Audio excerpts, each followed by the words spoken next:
Hey, what's up, guys? We are coming to you live from Arkansas with Perry Galloway.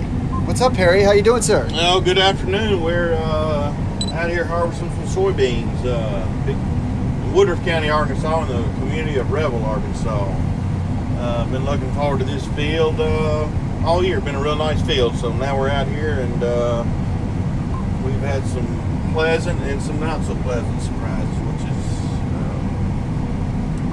what we normally see in farming anyway. So yeah, some good, some not so good. So tell us. All just an average. So. That's right. Tell us about some of the pleasant surprises. All right, so this field, it's a 4.6 maturity. It's about 120 acres. Planted 140,000 population. Ooh, that sounds high. And it's on 30-inch. It's Perry irrigated, so it's planted on 30-inch rows. And we didn't do a lot of extra stuff to it, just our normal management practices. Start with 2 tons of poultry litter, good seed treatment, quality seed treatment. We used Hefty Complete on this. It's 1 insecticide and 3 fungicides, and some other nutritional products. So feel good about that. So we'll get the plant off to a good start with a good base fertility. Then, after a few herbicides, crop canopy, we're well on our way to hopefully good production. So yeah, we're out here today realizing some of our efforts. After the herbicide, we're just monitoring their tissue analysis.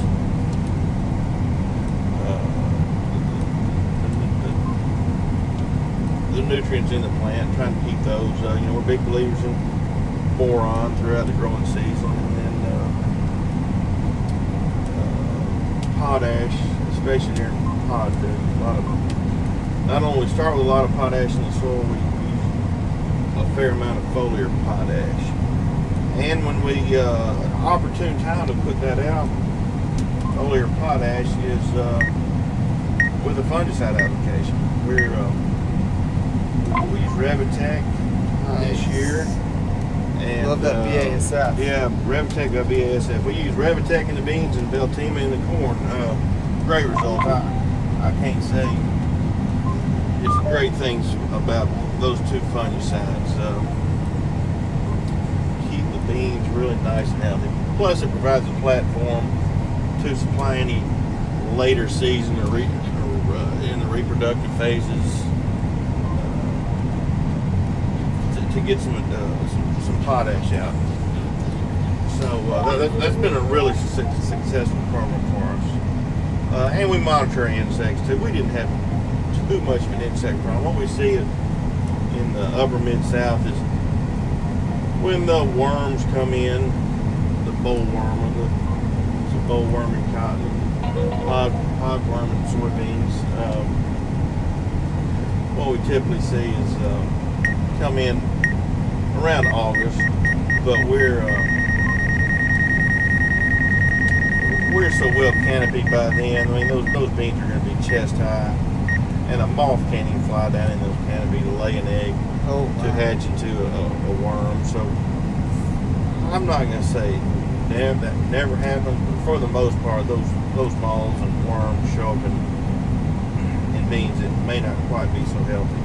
Yeah. So we try to keep our beans healthy all season long, and the Revitec really helps us do that, or get there and stay there. Right. Now it looks like we're a little dry out here. What's the moisture on these beans? Well, we're running about 12.4. We started today around noon, 11:30 or so, and they were about 15%. We've been getting big dews as well as some early morning fogs. We have not been able to get one of the early starts. Been kind of frustrating. We had, I think, a little over 5,000 acres of soybeans, and we're over halfway through, but we still got a long way to go. And in Arkansas, the weather changes overnight, So we're forecast to have rain tomorrow. So we'll. For you, like halfway through means you still got like another month or two left. Well, I hope not. No, I think we get 10 days. We actually had some late rice we're trying to get out. So get that done. We'll get 4 machines, 4 combines back in the beans, and it won't take long. We do have a lot of seed production, so that'll slow us down a little bit.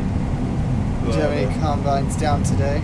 Yeah, I've got one in the shop. Had a little engine problem, but it was a warranty issue, so they wanted to be sure and get it right. So took it into the dealership so they could repair it correctly. You're welcome, Elaine. We got all kinds of people commenting. Yeah. Got Ohio says hello. Jared says we got some good looking footage. All right. This is a nice field. And back to the yield out here. I said there were some good and some bad. On the good, or we had the Hurricane Laura came through end of August, I guess. Oh yeah, that was bad. And these beans were chest high. They were solid 5 foot, maybe 5 foot and a few inches. And we got that hurricane winds through here. I don't know how strong they were. 40, 50 mile an hour winds for several hours, and these beans went from chest high to waist high and all tangled up. I was hoping it didn't hurt the yield. So my point is, where the beans are standing, we're over 100 bushels. We're in excess of 100 bushels by, I don't know, I've seen 110, 15, hit 120 occasionally, but when you get to the end of the field, which is down, lodged, bad, we're losing 30 bushels, so we're in the 80 bushel range, which is still a good yield, but I just really wish these beans would stood for the full season for harvest, and no telling what kind of yield we could have pulled off. But even on the lower end of the field, it proves it can be done, or was done, because we're seeing the fruits of our labor at well in excess of 100 bushels. So I do feel good about that. So, but by laying over or lodging, as they say, it looks like you may have lost some of that yield. Is that what you're saying? Yeah, I think when the plant starts leaning, or its neighbor starts leaning on it, it shades the plant next to it, and the sunlight can't get in there like it was. It just affects the pods. I've said for years, I don't even want to see a plant leaning. I like them to stand straight and erect. Oh yeah. Because you get big heavy plants and they go down. It's just it's hard for me to explain it, but my years of experience, if they're standing, you're going to make a better yield than what appears to be a great big plant all tangled up. Yeah. So again, it's just the way it goes. Donovan says, "Good looking good, boss man." So tell us. Hey, Donovan. So tell us about the populations. Okay, I think I probably said it. These were planted at 100.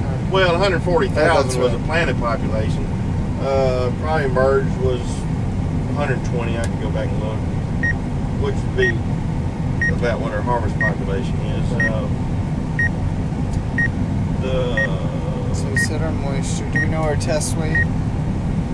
Now we can talk about test weight with this. Bean yield is very hard to predict. Yeah, it is. We're graded on a 60 pound bushel, and it's very seldom, or I've never had a test weight of 60 in soybeans. It's always 56, 57, 58. I did see a 59.1 this year, and it wasn't on me, and I commented on that. But if you've got a 57 pound test weight, and you're being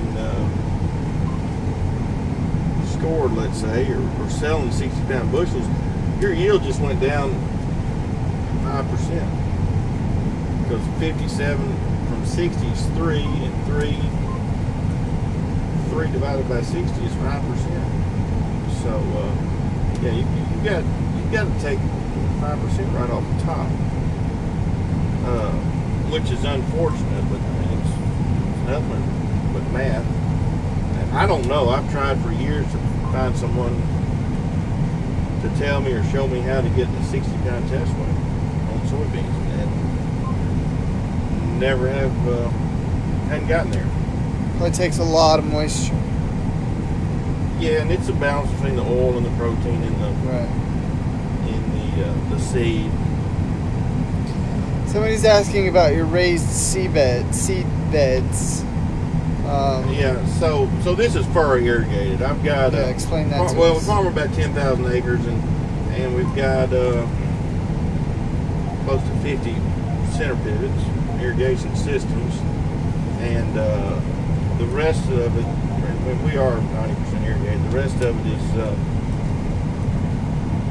is the majority of it outside the pivot irrigated is furrow irrigated. So we've got to have the raised seed beds for the water to flow down the middles, if you will, to provide irrigation. This land is very sandy. It may not look like it today because we just had some rain a few days ago, but it's extremely sandy. We're just days away from a drought at any time. And your overall rainfall this year, has it been like below normal? We had pretty decent rain. We had 2 dry periods. I wouldn't call it extreme though. About the time we were getting close to that extreme level, we'd get a shower. So, and we had 2 or 3 hurricanes, and we got some rain.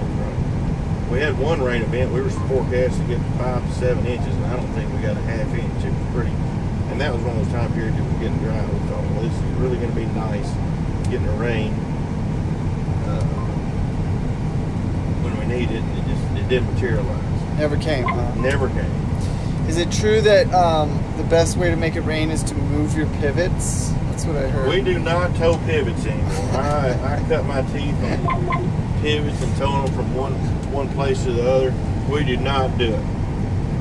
What's the reason? If you want to get your employees to call in sick that day or quit, period, just get a bunch of pivots that you have to make. Well, but it makes it rain. Actually, it's a way to let two crops or 2 fields suffer from lack of water. Now, we're blessed with water here too. Our water table is what's the shallowest, 12 feet in spots, and probably the deepest I've got is 20 foot. So it's just not a matter of if you want a well, it's a matter of where do you want it and how. Where do you want it and how much do you want it to put out? But you can't have too much water. You know, on our rice fields, you know, we've got some pumps that pump right close to 3,000 gallons a minute. But on the quarter-mile pivot system, we're in that 1,000, 1,200 gallons a minute. Some of our flood pumps, 1,700 seems to be a popular number for getting that done correctly. Nematodes is our biggest problem. I'm looking down now and seeing a terrible part of the field. It's nothing but root, not nematodes.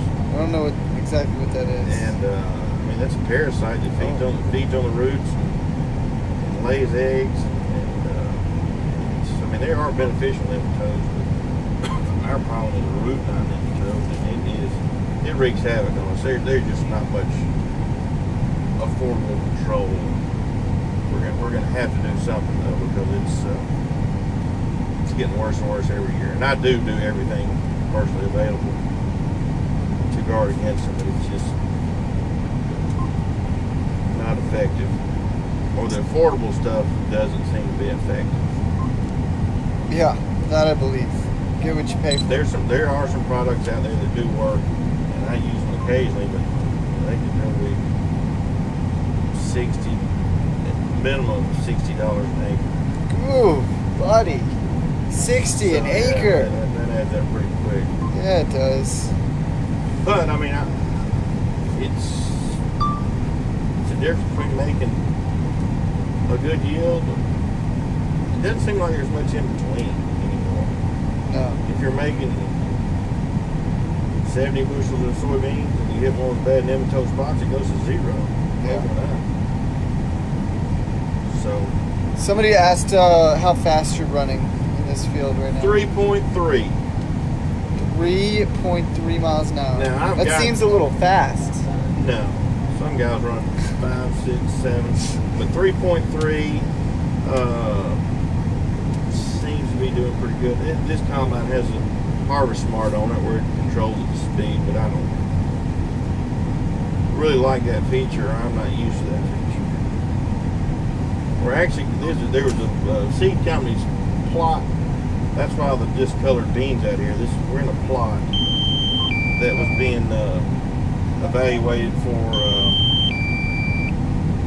several things, and they didn't have time to harvest it, so they just said,